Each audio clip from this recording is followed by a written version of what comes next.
Soomaaliya muddo 4 sano ah inay ka hormarayso dowladda Afrika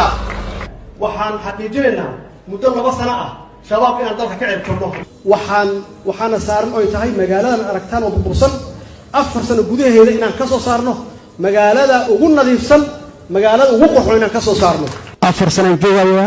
mana soo sharaxayo nomination daba qaadan maayo jid la xiraayo ma jiraayo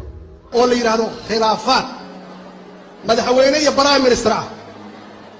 dowladda waxay ballan qaaday khilaafaad inuusan jirin in aqalka sare ay caasimadda Muqdisho ay ku yeelato matalaada ay mudan tahay World Bankiga bankiga adduunka uu nasiiyay dhaqaale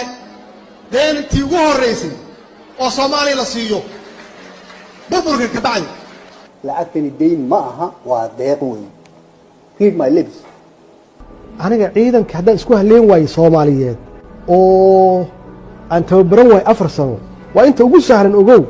maxaa adiga nabadgelyo guud iyo shacab guud nabadgelyadiisa xagee ka keenaysaa adigii baa isku haleen waay ciidankii Soomaaliyeed waxyaabaha ay qarxiyeen hadday yihiin hoteello hadday yihiin guryo inaan dhisno annaga ka mas'uula annaga ilaalin weyne nabadgelyadii dadka ku dhinta inaan magdhow siino